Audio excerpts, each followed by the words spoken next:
Esto es Quien Resulte Responsable, un programa de información y denuncia para una sociedad que dice, ya basta, de impunidad, corrupción y falta de respuesta.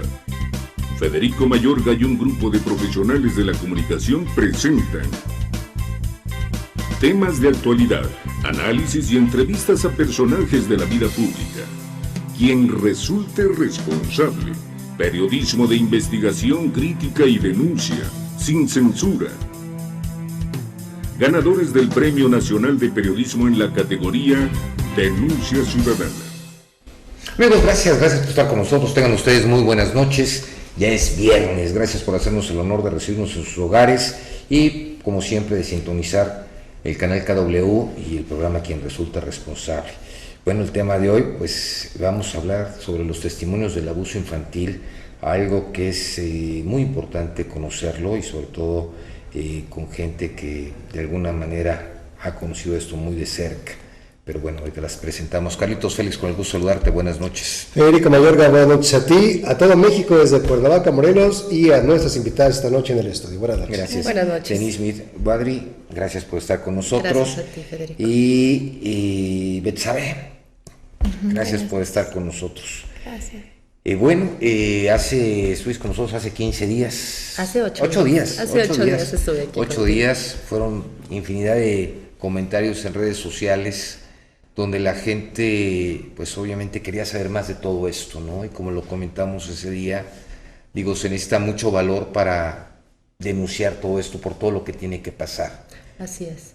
No solo valor, sino el abuso sexual está caracterizado por un atrapamiento psicológico. Entonces el niño difícilmente puede hablar porque justamente está atrapado dentro de una condición que le impide utilizar sus recursos de afrontamiento. Entonces, cuando finalmente se atreve a hablar, realmente es una condición que no se espera en la mayoría de los casos. La mayoría de las personas que lo sufrieron llegan a la vida adulta sin poder hablar. Si como niños no pudieron hablar, ahora como adultos también se les dificulta. Entonces, finalmente hay personas que, como parte de la resignificación de este dolor, deciden hablar no solo para pedir ayuda en muchos casos, sino también para dar testimonio y que otros niños puedan ser prevenidos, que muchas madres tomen conciencia, que las personas realmente se sensibilicen ante el tema para que sean prevenidos y deje de ocurrir esta situación. Bueno, Betsabe, a ti te pasó algo, bueno, a ti, a un ser muy allegado a ti. Platícanos tu historia. Es una historia larga y triste, y de hecho sí me ocurrió a mí. Entonces, claro. Yo soy una niña que fui abusada por mi padre biológico. Entonces, he tenido que tener muchas terapias para salir adelante, pero más aún de eso, moría por ser mamá. Mi vida son mis hijos, estudié la carrera de actuaría, pero después me dediqué a todo lo que es el desarrollo del niño en edades tempranas. Tenía una escuela, una asociación civil, y un día algunos maestros me comentan que mi pareja cometió una situación muy delicada con una niña de mi escuela y mi pareja. Entonces me pongo mal. Yo estaba en la Ciudad de México consiguiendo fondos para esa asociación civil. Tenía más de 150 niños estudiando, dentro de ellos niños de casa hogar. Mi expareja es policía estatal de la ciudad de Río Verde, San Luis Potosí, pero trabaja en San Luis Potosí como policía estatal. Cuando me dicen que algo muy grave sucedió con una niña de casa hogar, pues no te puedes imaginar nada más que un abuso. El abuso se cometió en mi casa con este hombre y ninguna autoridad quiso hacer nada. El señor de la casa hogar temía por perder los recursos federales, y no quiso poner denuncia. Entonces la única que tuvo el valor de poner la denuncia fui yo. Le pedí a los maestros que pudieran resguardar a mis hijos mientras yo me trasladaba a la ciudad de Río Verde, y nunca los resguardaron. Lo que hicieron fue poner sobre aviso a este hombre de lo que se le acusaba en la casa hogar, y en ese momento no veo a mi hija de tan solo 2 años, 7 meses de edad. En ese momento el director de la escuela, que era de cierta religión, lo pone y le dice: no te presentes más aquí en la escuela, se te acusa de algo muy grave. Y desde ese momento dice: me entregan a mi hija, o los acuso de secuestro. Y en ese momento no pude ver a mi hija. Durante 8 meses viví la desesperación de madre de tener a mi hija en mis brazos porque sabía que había cometido un delito grave. Sin embargo, en San Luis Potosí no es considerado delito grave el meterse con una niña de 14 años. No se llama violación, se llama estupro. Y las autoridades amenazadas, vendidas por este policía estatal, los mismos compañeros protegiéndolo, diciéndole todos los movimientos que yo iba a hacer. En el Face salían fotografías de él con mi niña a altas horas de la noche, exponiéndose con diversas mujeres. Y al final pasaron 8 meses de locura. Yo inicié un juicio de guardia y custodia. El juez civil segundo de Río Verde me dice que ya existía uno previo y a mí me detienen el juicio que yo inicio por una recusación falsa que él hace, y después el que él inicia, el juez le otorga la guardia y custodia. Hablo con el juez, salen 2 órdenes de aprehensión en contra de él, uno por violencia familiar, otro por el delito de estupro. De eso ha pasado año y medio y no se ha hecho absolutamente nada. Están las valoraciones de la niña de la casa hogar diciendo todo lo que este hombre le hizo, y lo único que hicieron las autoridades de San Luis fue trasladar a la niña del albergue de Río Verde al albergue de San Luis Potosí. Pedí ayuda a cuanta instancia se podía para recuperar a mi hija, porque temía por algo grave que le estuviera sucediendo a mi hija, y nadie podía hacer nada. Incluso me tuve entrevista con la alerta Amber de San Luis Potosí. Me decían, en cuanto usted tenga la guardia y custodia, usted tiene que desarrollar su propio operativo para llevarse a la niña. Entonces, efectivamente, me otorga el juez la guardia y custodia. Y en ese momento, como madre desesperada, hice mi propio operativo, vi en qué escuela estaba la niña, la tía la deja afuera de una tienda, y en ese momento agarro a mi niña después de 8 meses y me la traigo. El ser policía estatal, sueltan la alerta Amber, la hermana también es policía estatal, el tío es ministerial, y nos detienen en el estado de Querétaro. Allá en el estado de Querétaro me dicen, no hay nada en contra de usted, pero este hombre ya está interponiendo una denuncia en el fuero común, y en ese momento a la del DIF de Cadereyta le sueltan dinero. Salgo con mi niña en un rebozo, golpean a los hombres que vienen ayudándome, custodiando que a mi bebé no le pase nada, y en ese momento esa señorita me arrebata a mi hija. Me dice que tengo que entregar a mi hija. Incluso me robaron el iPad, que yo le decía a mi hija, ten mi amor, yo te prometo que te voy a rescatar enseñando los papeles. Estaba la guardia y custodia en copia simple. Yo no soy abogada, no sabía que la tenía que traer en copia certificada, y en ese momento las autoridades de Cadereyta también se venden, me quitan a la niña y no me dan las horas necesarias para tener a mi hija en mis manos. Ya se la llevan a un albergue, y la niña estuvo en un albergue por más de 9 meses, entre acusaciones falsas, entre recusaciones al juez. Y ahí en el DIF de Querétaro, en el albergue Caminando Juntos, sale como mi niña fue violentada por el papá, por la abuela, por la tía, por cuanta mujer estuvo con la niña, cómo la golpeaban. Y el juez civil me decía que no me podían entregar la guardia y custodia. Me la vuelven a quitar, se la dan a él, porque las órdenes de aprehensión eran en copia simple, no en copia certificada, y porque no es un delito que esté ya culminado, entonces que no era justo, no es todavía declarado culpable este hombre. Dice que... Pero hay una presunción. Pues sí, pero... Y el juez en ese momento lo que tiene que hacer es preservar, probablemente por el menor, y debió haber verificado y hablado hasta el juzgado para verificar, era su obligación. Pues no hicieron nada las autoridades. Que tiene mucho dinero ese señor. Pues es policía, sí, bueno, pero... y se dedica a también está metido en las drogas. Entonces incluso se metió un papel donde estuvo en una clínica de recuperación. Se fue en original, metí más de 5 copias certificadas de esa clínica, y el juez terminó diciendo que eran copias simples y que eso no era valor probatorio de nada. Entonces yo sabía que en el momento de haberse metido con una chiquita de 14 años, pues las que seguían eran mis hijas. Entonces las autoridades no hicieron nada. Él inicia un amparo en la ciudad de San Luis Potosí.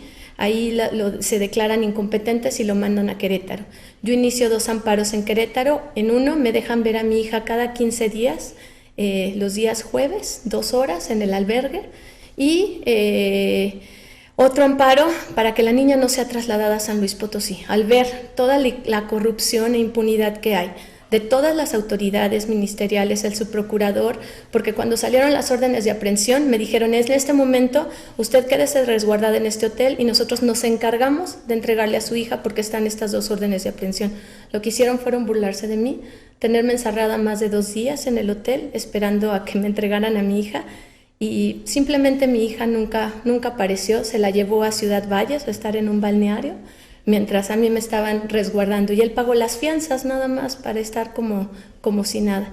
Tiene más de 2 años sin trabajar, está cobrando incapacidades que no son ciertas, y al final ese amparo de San Luis Potosí es trasladado a Querétaro, y el juez primero federal de los juzgados de Querétaro es el primer juez que ve la realidad de mi hija, que era increíble que una niña de 4 años de edad ya en ese entonces estuviera más de 9 meses en un albergue y nadie viera por su seguridad, y que el papá no podía ser el que tuviera a la niña, dado que estaban 2 órdenes de aprehensión en contra de él, que aunque no estuvieran terminadas, pues había algo ahí, eso es lo que usted dice, y que además estaba la niña declarando cómo era maltratada por el papá.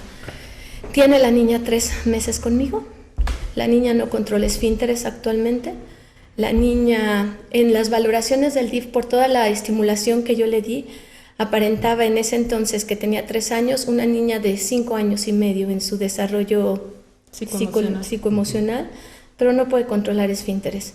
La niña tiene infecciones vaginales, y pues pedí un peritaje, el peritaje de la mejor persona que pudiera existir en México, que me dijera exactamente lo que le había pasado a mi hija.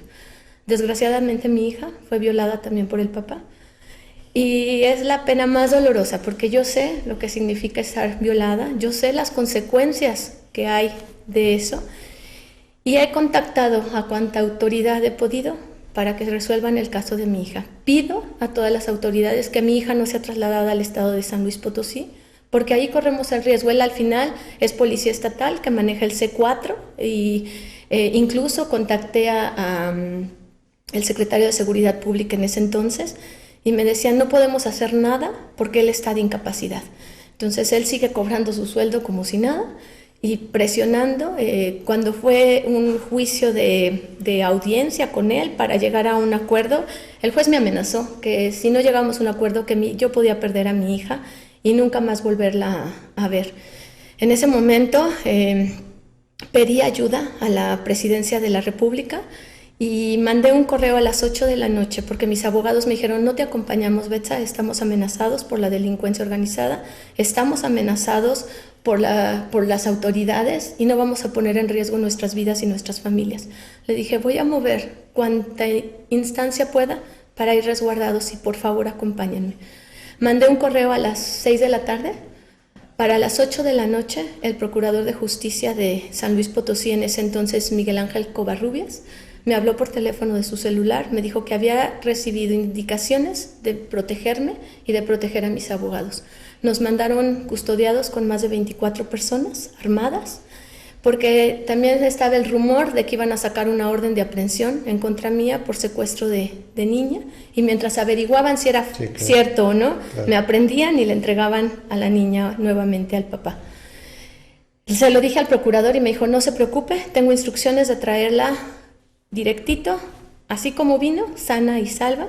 Entonces fuimos a esa audiencia, no pasó nada, más que el abogado de él se desesperó, se fueron, dejaron la audiencia, y el juez nuevamente no me protege ni protege a la niña, más que nada, no otorga la guardia y custodia a mí, a pesar de las pruebas que se tenían, deja al aire, se la quita él, pero deja al aire la guardia y custodia. Y es en el amparo de él que trasladan a Querétaro que el juez primero me otorga la guardia y custodia, les da 10 días para entregar a la niña, me la dan con nada más provisional, Y la MP de Río Verde, la que está actualmente, todavía me dijo, si tú no traes a la niña todos los martes a ver a su papá como bien especificado por el juez, vuelves a perder a tu hija. Entonces metí un amparo, la niña no ha sido trasladada a San Luis Potosí, la niña vive con miedo, ve a las patrullas y dice, mamita, ¿me van a venir a robar? Le dije, no, mi amor, yo me encargo que como mamá nunca más te vuelva a pasar absolutamente nada. Mandé escritos hace una semana a la Presidencia de la República, a las oficinas de Angélica Rivera, a las oficinas de Osorio Chong, mandé escritos a Derechos Humanos Nacional y estoy recibiendo ya ayuda por parte de la CEAV, que es Comisión Ejecutoria de Atención a Víctimas. El primer visitador de Derechos Humanos Nacional también me entrevistó, una finísima persona que escuchó todo el caso. Me hablaron de la Procuraduría General de la Justicia, no, Procuraduría General de la República. No sé, pero ahí se va a poner la denuncia. Y me hablaron de las oficinas del licenciado Osorio Chong, donde tienen instrucciones de que si las autoridades no hacen lo correspondiente, ellos empezarán a moverse. También recibí llamada de las oficinas de Angélica Rivera, donde estoy pidiendo ayuda y les está pidiendo a la gente de San Luis Potosí que les digan cómo está la situación. Incluso ya me habló el procurador de la defensa del menor de San Luis Potosí para ponerse a mis órdenes y le dije, después de 1 año y medio, ustedes como autoridad no hicieron absolutamente nada, porque me dijo que conoce al procurador de justicia, al procurador de la defensa del menor en Río Verde, que es tutor de mi hija y tutor de la niña violada de la casa hogar. Le dije, pues ese señor se dedicó a detener absolutamente todo lo de la niña de 14 años y yo le rogaba que me entregaran a mi hija. Nunca hizo nada. Le dije, pero ahora soy la mamá de la niña. Si por la niña de 14 años no pude hacer absolutamente nada, por mi hija voy a hacer todo. Así tenga que tocar las instancias internacionales, nacionales y lo que tenga que hacer, mi hija va a estar bien. Entonces, en esa situación estamos. Espero que pido a las autoridades mi hija no sea trasladada por ningún motivo a San Luis Potosí. Ahí nunca hicieron absolutamente nada. Les rogué que mi hija corría mucho peligro al estar con este hombre. Seguimos amenazadas, estamos escondidas. Al final los maestros tampoco pusieron denuncia, se robaron cuanta cosa quisieron de la escuela. No me interesó poner denuncia absolutamente de nada. No tenemos casa, no tenemos absolutamente nada. La asociación civil se quedó sin funcionar. A la fecha muchos papás escriben que los niños extrañan sueños y sonrisas, pero al final mi hija está conmigo y más agradecida con Dios que mi hija en las condiciones en las que está haya vuelto nuevamente conmigo. Y ese es mi testimonio. Denise, ¿cómo llegó este caso contigo? ¿Cómo llegó con María Ampudia? Justamente ella pide ayuda a María Ampudia y necesitaban un peritaje. Necesitaba el peritaje justamente para confirmar que la niña había sufrido una situación de abuso sexual. Sí. Y pues la idea era confirmarlo. Yo trabajé con la niña, como trabajo con todos los niños, de una manera lúdica, de una manera donde no se revictimice, primero generando un ambiente de confianza y posteriormente, como a la 5ª sesión más o menos, salió el abuso. Yo tengo todo este material, que es material de Betsabe, que ella sabrá qué hacer con este material, con el peritaje también, para confirmar que efectivamente pues la niña debe de ser alejada, apartada y no debe tener contacto con el abusador. Sí. Llegó justamente por la asociación de María Ampudia. Mira quién habla por mí. Así es. Qué lamentable, Auditorio Carlos. ¿Qué está pasando con las autoridades? Se habla que la justicia es ciega. ¿Dónde está el equilibrio? ¿Dónde está el bienestar de los niños? Yo creo que hay muchas preguntas. Nosotros dedicamos 5 días a la semana a abrir los micrófonos a la sociedad mexicana. El programa Quien Resulta Responsable busca precisamente ese puente, esa vinculación. No nos conformamos con la denuncia, buscamos la gestión, buscamos la atención, buscamos sacudir y cimbrar las estructuras de los poderes en México No en el afán del escándalo, ni en el afán del rating, porque no somos un programa de esa índole. Buscamos hacer conciencia y exigir, nada más, exigir lo que le corresponde a cada autoridad en el ámbito de su competencia. Nos han atacado, nos han amenazado, nos han vetado, nos han sacado del aire, hemos regresado, pero no hemos cejado por casos como el de Betsabé, de su hija, y de otras niñas que están en la misma circunstancia, o quizás peor, todavía en el limbo jurídico, todavía sin tener ángeles como Denise o como Marian Pudia y otras organizaciones valerosas, preparadas, sensibles, y que están poniendo el ejemplo de lo que lamentablemente debiera ser la premisa fundamental del servidor público en cualquier ámbito, ¿no? Tutelar el bien mayor, el bienestar de los niños y las familias mexicanas. Nadie de lo que nos dice, nadie, ni el DIF, ni las Procuradurías de Justicia, ni los derechos humanos habían actuado hasta que no cayeron en manos, afortunadamente, de Renacer. Pues muchas gracias. Y fíjate que justamente lo que tú dices, este limbo, a mí me llegan los casos de los niños, los casos de los adolescentes también, y en el momento, yo me encargo de la parte clínica, en el momento que entran en la parte jurídica, ahí se queda un limbo. Las mamás desesperadas. El vacío jurídico. Así es. Es el vacío jurídico, las mamás desesperadas. Y la semana pasada platicaba que el Código Penal, cuando menos el del Distrito Federal, todavía no reviso de otros estados, plantea, está tipificado, los criterios para valorar abuso sexual infantil, están relacionados con otro tipo de delito, que es violencia sexual. La violencia sexual no es abuso sexual. Entonces, cuando un juez tiene estos elementos para definir si se sentencia o no a una persona, evidentemente los criterios no corresponden. Claro. Entonces, la impunidad es de más del 90%. Sí, la violencia sexual es otra cosa. Sí. Es totalmente No, pero distinta. inclusive vemos la falta de armonización de las leyes y los códigos cuando habla que todavía está el delito de estupro. Cuando ya en otros lugares no existe. No Bueno, existe. ya San Luis ya está por entrar al nuevo sistema. Pero mientras tanto, faltas lo que a la decíamos, moral. faltas a la moral. ¿Qué es eso?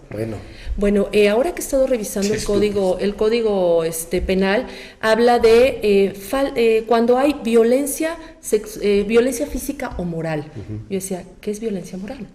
No está especificado. ¿A qué le llamas la violencia moral? Exactamente, ¿cómo el juez interpreta la violencia moral? Porque aparte no es perito en la materia como Así tal. es.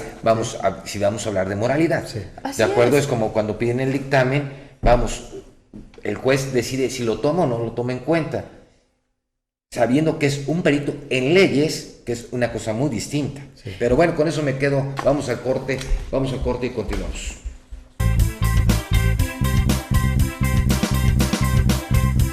Quien resulte responsable.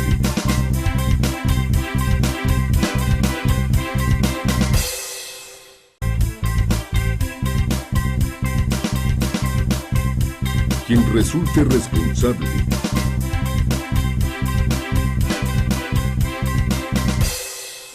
Amigos, gracias por continuar con nosotros aquí. Quien resulte responsable, estamos tratando de localizar al Procurador de la Defensa del Menor de San Luis Potosí. Tenemos en la línea y saludamos a Claudia, que es también otra guerrera por lo que me estás diciendo, una guerrera, Denise. claro.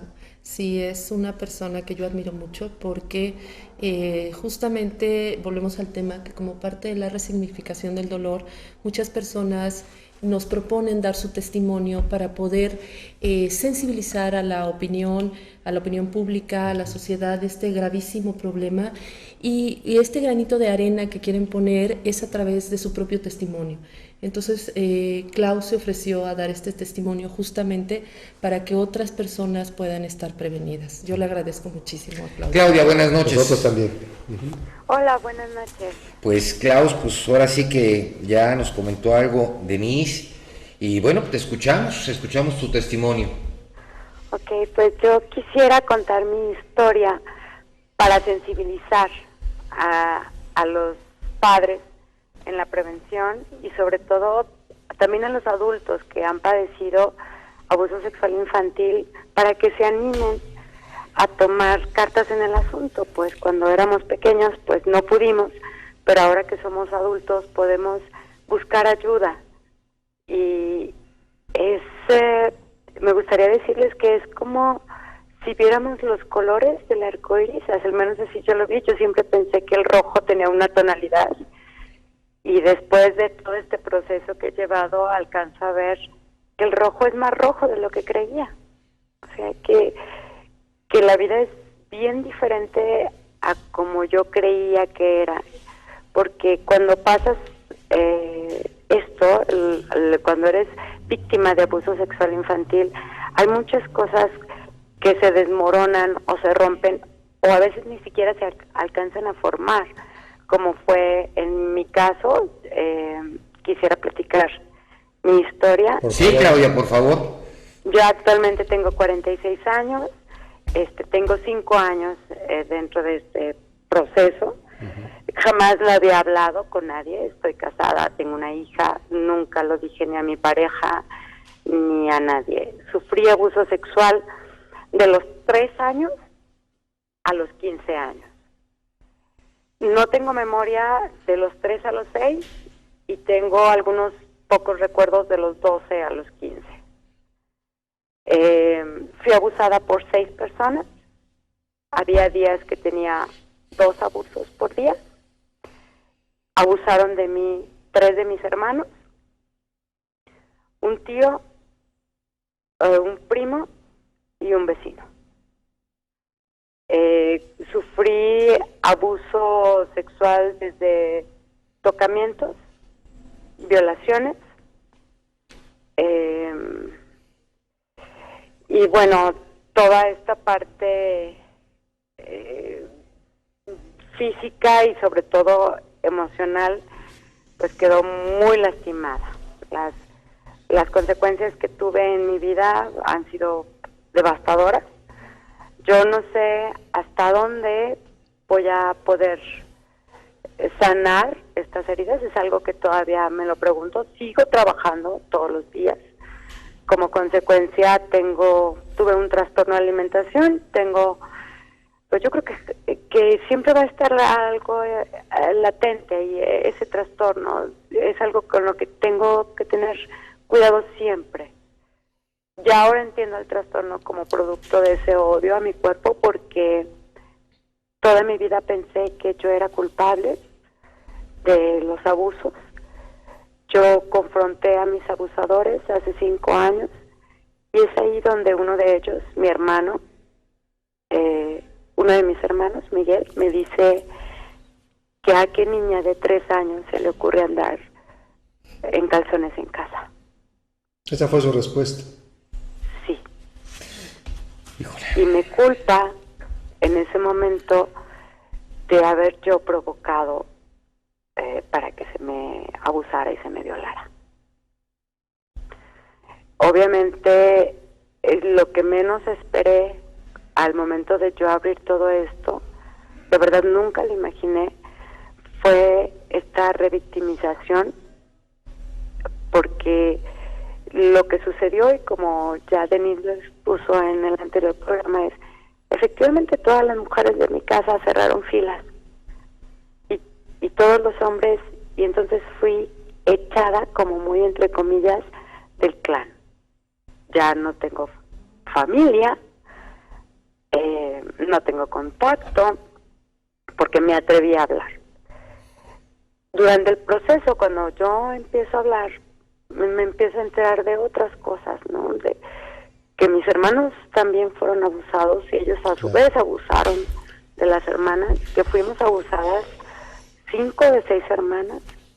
Yo tenía 7 años cuando me tocó ver el abuso de mi hermana más pequeña, de una de más pequeña, y de la última, son 2 más abajo, y me tocó verlo.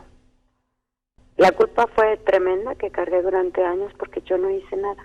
No podía.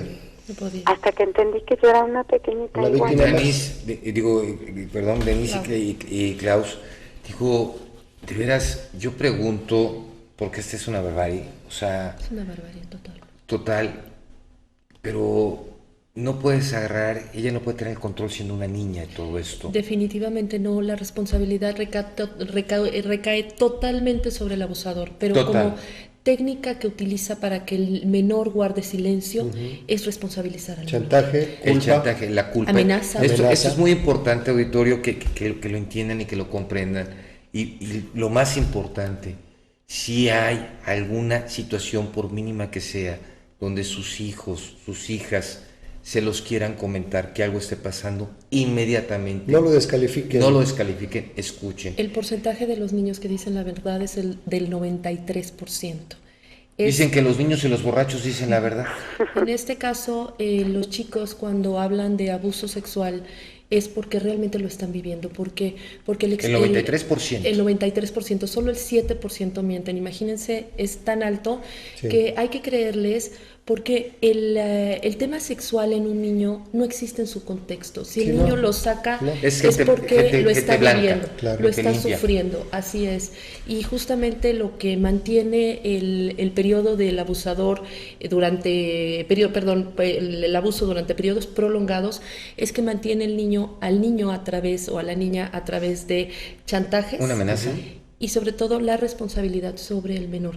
Esta responsabilidad llega hasta la edad adulta, en donde sienten mucha culpa, sienten vergüenza. Lo estamos viendo. Klaus, si me permites hacerte una pregunta. Claro. ¿Qué pasó con papá y mamá? ¿Dónde estaban? Mi papá falleció cuando yo tenía 5 años. Éramos 12 hermanos. Pero ya había sido pequeña. violentada desde los 3 años. Sí, no, mi papá era alcohólico. No sé si eso hizo que papá no me viera. ¿Y mamá? Mamá fue abusada. Y lo supe hace 5 años. Mi madre tiene 82 años. Cuando yo le pregunté por qué nunca me cuidaste, con un reclamo, ella se recostó sobre mi hombro y empezó a llorar. Me dijo, yo también fui abusada. Ella no podía ver su dolor, ella no podía ver su dolor, no podía ver mi dolor porque no podía ver el suyo. Así es. Entonces, eso fue muy liberador para mí, porque pude entender entonces que no se trataba de que yo no valiera. Se Ella trataba era de incapaz, sí. Exacto, de que era incapaz de poder ver la situación. Era tremenda la situación. Era, después ella viuda con 12 hijos, todos estudiábamos y trabajábamos, los grandes, los chicos. Yo tengo hermanos que me llevan 20 años, de hecho muchos de mis abusadores, la edad era tremendamente, la distancia pues en edad era tremenda. Sí hay reacciones que me hubiera gustado que tuviera, por ejemplo, mi primo, uno de los primos que abusó, que él, antes de los 6 años me obligó a tener sexo oral. Me hubiera gustado que cuando yo hablé fuera y por lo menos le dijera, ¿cómo pudiste? Porque ese tipo abusó de mis hermanas también. Yo me entero hace 5 años de eso.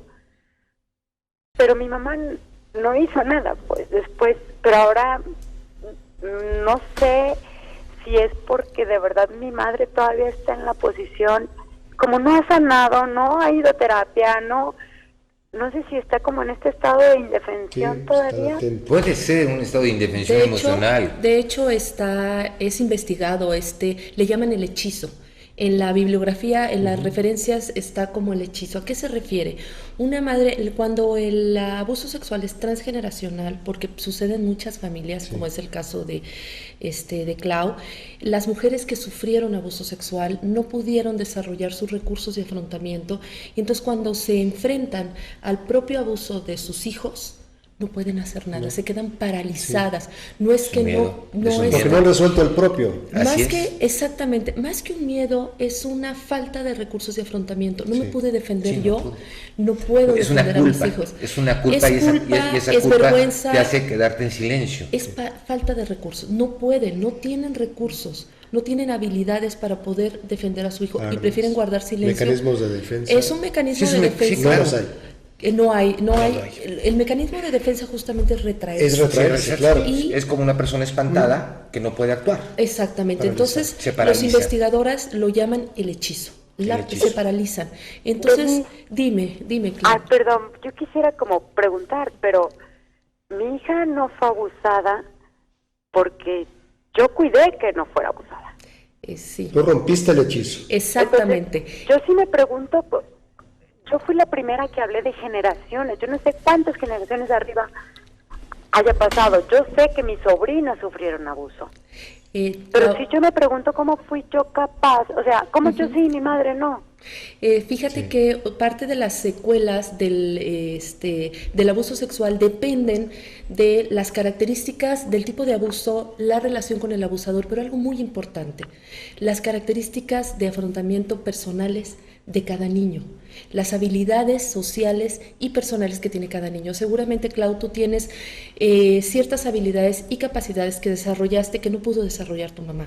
Esto te ayudó a ti a poder salir y enfrentar y sobre todo proteger a tu hija. Así es, estas habilidades que su mamá no pudo desarrollar. Algo tienes tú, Clau, muy sano que te ayudó a proteger a tu hija que tu mamá no tuvo, tristemente. Pero, Claudia, me llama la atención que digas, tu hermano lo confrontas, pero escuché bien que también un tío y un vecino. Y el primo. Sí, sí. ¿Cómo un vecino? ¿Cómo se dio esto? Si no pertenece a tu entorno familiar. Cuando un día yo había perdido un libro de la escuela, entonces yo sabía que perder un libro con 12 hijos, o sea, que me iban a poner una regañada del mundo. Sí. Y el vecino era inspector de escuelas. Ah, qué barbaridad. Entonces yo voy y le pido el libro de segundo de primaria de español. Entonces me dice, sí, yo te lo voy a prestar y te lo voy a dar, pero pásate. Yo confiada me paso. Es una figura de autoridad, no un inspector escolar. Sí, claro. Y entonces, cuando yo volteo, el tipo me estaba tocando ya y estaba queriendo introducirme un gancho. ¿Un gancho? Un gancho de la ropa.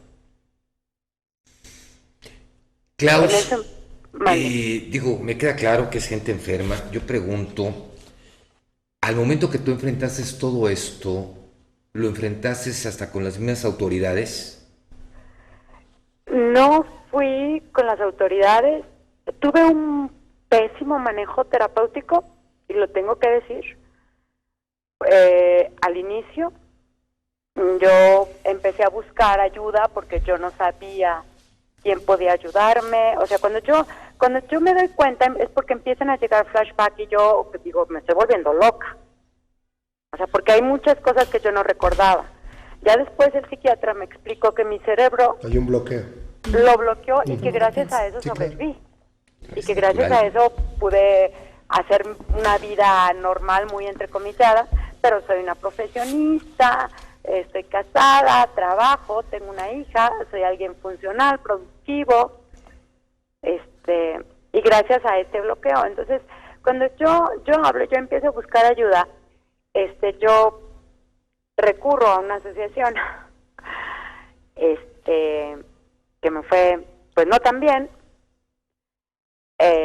al tiempo, y también recurro con una terapeuta.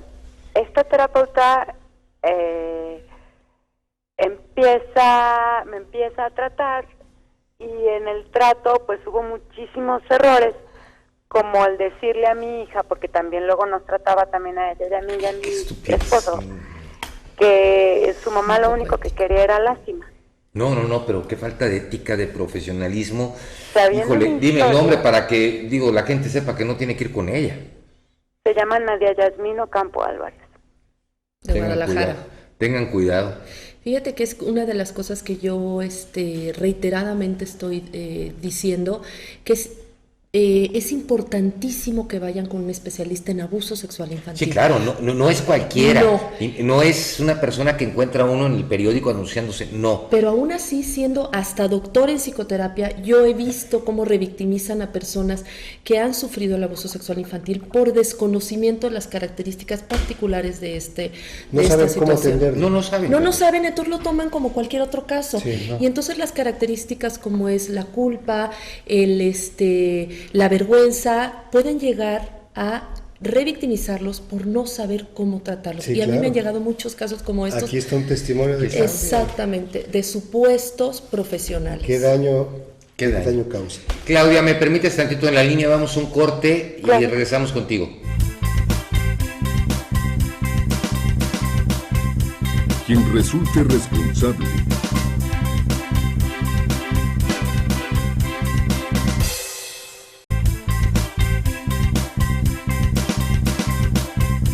Quien resulte responsable.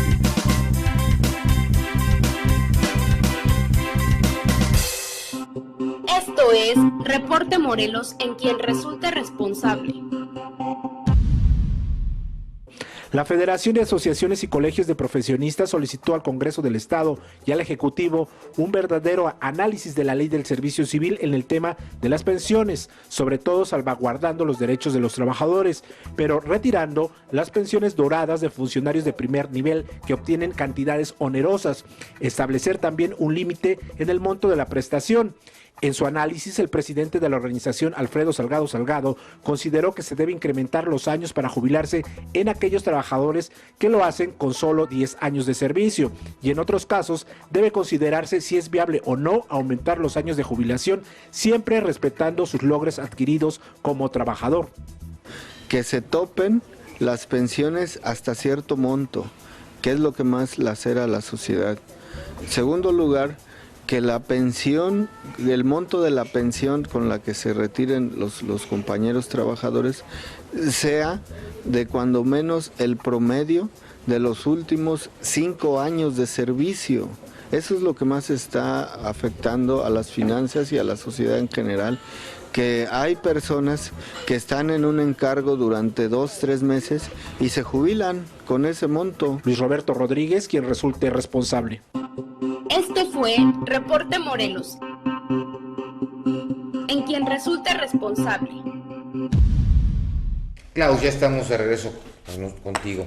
Digo, nos está platicando Denise todo este daño que te hizo esta terapeuta. Digo, insisto, yo creo que tiene que haber ética profesional. No puedes, un asunto de estos, de abuso infantil, no puede ser tratado a la ligera. Y tiene que haber perfectamente con la gente que se acuda, tiene que ser gente estrictamente profesional y con conocimiento en el ramo al 100%. Pero hay muy pocos, tristemente, Sí, en México. porque lo que yo veo es que de verdad no hay tantos especialistas. Klaus, te oigo muy lejos. Perdón, lo que Gracias. yo veo es que de verdad no hay tantos especialistas en el tema, es algo a lo que yo me he enfrentado. Entonces ha sido una lucha constante por querer sanar, porque de verdad creo que, o sea, yo puedo voltear hacia atrás y digo, caramba, tengo muchas ganas de estar bien. Porque primero fue el abuso, después fue hablo y la revictimización, después me meto a lo de la asociación y mal, después me meto con la terapeuta y mal.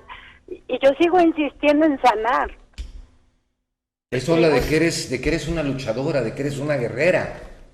Y eso es bueno, Claudia, porque nos estás dando una enseñanza de lucha, una enseñanza de vida. Sí, porque no es fácil poder hablar, no es fácil poder decir lo que estás comentando, no es fácil enfrentarte ante tus abusadores, no es sencillo darte cuenta de lo que estuviste rodeado, no es, no es sencillo de ninguna manera el poder enfrentar a tu propia madre y decirle, reclamarle, ¿por qué no me protegiste? Ese es un grito de angustia, de desesperación, ¿sí? De tratar de sacar esa culpa y aparte ese coraje que te dio todo esto para que no cayeras en el hechizo, como dice Denise, y tú sí poder proteger a tu hija, que ese es un motor más para ti, para sacar todo esto adelante. Y además tiene, no solo tiene este coraje, tiene unas habilidades. Tienes unas habilidades, Clau, que yo he visto en ti, cómo te defiendes, cómo defiendes tu punto. En verdad es admirable. Clau, es admirable. Ay, muchas gracias. Yo creo que si he pasado por tanto, esto no se debe de quedar así. Yo no quiero que se quede aquí. Yo quiero que esto sirva de verdad para prevenir, para concientizar. Yo creo que tanto dolor no puede quedar ahí. O sea, y esa niña, esta pequeña Claudia, mi Claudia interior, merece de alguna forma que toda esa lucha que hizo valga la pena. Y por supuesto primero por mí, pero después por otros. Primero por los tuyos y luego por los demás. Sí, por supuesto, sí, claro. Que Claudia esté bien, sí. Claudia cuidó a su hija, yo ya como adulta tuve una hija, la he cuidado, la he amado, la he protegido lo más que he podido. Creo que no ha resultado nada mal. Para mí una de las mejores cosas es que mi hija pueda vivir su sexualidad plenamente, sí. que pueda ser feliz, que pueda dar su primer beso sin culpa. Sí. Para mí eso ha sido maravilloso, es un regalo de vida. Que esté a salvo. ¿Qué pasó cuando cumpliste 15 años? Nos dices que el periodo fue de los 3 y hasta los 15 años. ¿Qué pasó contigo a los 15? A los 15 años, y de hecho es el último recuerdo que yo tengo, yo estaba en mi cama y llega mi hermano, uno de mis hermanos, Miguel, y Miguel me intenta tocar. Miguel ya estaba casado, ya no vivía en mi casa. A los 15 años fue eso. A los 15 años. Él ya casado. Entonces, ¿mande usted? Él ya casado, ¿verdad? Casado. Hay eco, ¿no? Sí, él ya estaba casado. Él ya estaba casado, efectivamente. Él me lleva 15 años. Entonces, me empieza a tocar, yo estaba acostada en shorts, y empiezo a sentir en las piernas sus manos, y yo creo que era tanta mi rabia, tanta, que empecé a patearlo y le dije, ¿por qué me haces esto? ¿Qué te he hecho yo para que me estés haciendo esto? Y entonces le dije, eres un maldito. Y nunca más me volvió a tocar. Pero yo creo que eran mis gritos. Yo creo que no me volvió a tocar porque estaba yo gritando. Por primera vez Fuiste capaz. Dijo, ya basta, ¿no? Sí, y cuando yo le confronto, me dice, es que gracias a ti y a que me gritaste eso, no abusé de mis hijos. Wow. Eso es algo... ¿Cómo te quedas con eso? O sea, sí, no, total. Por supuesto que el impacto cuando yo lo confronto fue terrible. Me desmayé, me dijo que si yo no sabía orar, que si no me sabía el Padre Nuestro, sí. que ahí decía que tenía que perdonar a los que me ofendieran, que terrible. O sea, no se puede describir el momento. Al menos no yo. No, yo creo que no hay cómo poderlo describir, porque es algo de horror, son noches y momentos que yo creo que noches enteras pidiendo morir. Sí, claro, es lo más razonable en este caso, ¿no? Por todo lo que enfrentaste, ¿no? Sin embargo, es destacable nuevamente algo muy sano tienes, Clau, que lograste decir, ya basta. Sí, claro. Porque hay gente que no lo dice, se queda callada. No puede, se queda paralizado. Y Clau, nuevamente reconocer esta parte en ti que es de fortaleza, que son recursos que pues muchas personas desgraciadamente no pueden desarrollar como tú sí lo hiciste. Klaus, ¿qué le podrías decir a la gente que está siendo abusada? Que hay otra vida después de eso. Que hablen. Que no tienen la culpa. Que no tiene que ver nada con lo que ellas hagan o dejen de hacer. Ni cómo seas, ni cómo te vistas. Porque te tapes o te descubras. No tiene que ver nada. Es algo que es de ellos, no es algo que es tuyo. Yo le diría a esa persona que hay otra vida, que lo intenten, que sí, que es doloroso, que el proceso puede ser largo, sí, y que no va a ser miel sobre hojuelas, sí, pero que va a valer la pena, porque van a poder sentir. Hay muchas secuelas, entre las secuelas que yo tengo es la incapacidad de poder, me cuesta mucho trabajo sentir mi cuerpo. ¿Qué? Yo corro, la última vez me fracturé y corrí 18 kilómetros fracturada. Y es esta incapacidad de poder reconocer mi cuerpo cuando me dice que algo le duele. pero todos los días sigo trabajando en lo mismo. Yo sigo en terapia. Y yo creo que los chispazos que tengo de poder sentir valen bien la pena. Por supuesto que sí. Klaus, nosotros no tenemos palabras, digo, porque yo creo que nos faltarían palabras para darte las gracias, por ese gran ser humano que hay en ti, por ese guerrero, como lo dije hace un momento, por lo que nos estás tratando de enseñar, le estás tratando de enseñar a la gente que hable, que no se quede callada, que denuncie a tiempo, porque además es parte de ese periodo para poder curar, para poder sanar, el hablar, sí, no quedarse callados, porque es la manera en que vas a poder exponer todo lo que traes adentro.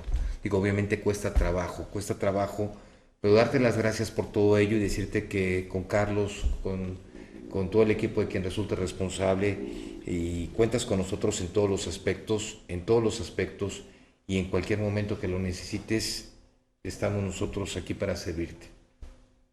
Muchísimas gracias. No, gracias a ti. Muchísimas gracias por atreverse a abordar este tema, porque muy pocas personas quieren hablar de algo que es muy real y que sucede en muchísimos hogares, más de los que quisieran. Esto es algo de lo que tenemos que enseñarle a la gente. Esto es algo de lo que con tu testimonio, obviamente estando aquí Denise, estando la señora Betsabe, es de lo que aprendemos de ustedes y es lo que tiene que aprender la demás gente que nos está viendo en toda la República, en sus pantallas, a no quedarse callados y hablar, porque esa es la manera de ir cambiando, de cambiar este país, de cambiar todo, porque no se puede permitir ya un abuso infantil, ya no se puede permitir el maltrato para los niños ni para las niñas en ningún momento. Tienen que empezar a crecer sanos y obviamente en ese crecimiento sano vamos a tener un mejor país. Efectivamente, quieres adultos sanos, adultos que no maten, adultos que no roben, adultos que no delincan. Así es. Pues entonces hay que empezar a cuidar a nuestros pequeños. Así es. Claudia, muchas gracias. Mucho, te mandamos un abrazo. Gracias, Buenas noches. Muchas gracias, Denise, un gran abrazo. Igualmente. Y al equipo, muchas gracias. Y a Betsabe, ¿qué sientes cuando hermoso. escuchas un testimonio de alguien que ha vivido lo que tú has sufrido, que aún así tiene la valentía de afrontarlo, de compartirlo, de no darse por vencidos y que puede ser la llave para prevenir o para terminar y romper con un esquema al que ustedes vivieron? Es bien difícil escuchar testimonios, aún hay muchas cosas por sanar. Sí. Ha sido muy difícil llevar mi vida, llevarme bien con mi mamá, tratar de sacar a mis hijos adelante, el no haber podido llevar un buen matrimonio porque estaba yo enojada con la vida. Claro. Pero ahorita tengo toda la valentía para sacarlo adelante, hay que sacarlo adelante. Gracias por tu testimonio, Betsabe, y sobre todo gracias a Denise Smith, fundadora de Renacer. Así. Gracias por estar con nosotros. Y cuente con nosotros vamos para a poner los teléfonos, orientación de Renacer para que estén al aire y bueno, la gente pueda llamar. Y ya sabe, es viernes, si toma no maneje, cuídese. Buenas noches. Hasta luego. Gracias. Esto fue Quien Resulte Responsable, un programa de información y denuncia para una sociedad que dice: ya basta de impunidad, corrupción y falta de respuesta. Quien resulte responsable. Periodismo de investigación crítica y denuncia, sin censura. Hasta la próxima. Continuaremos buscando a quien resulte responsable.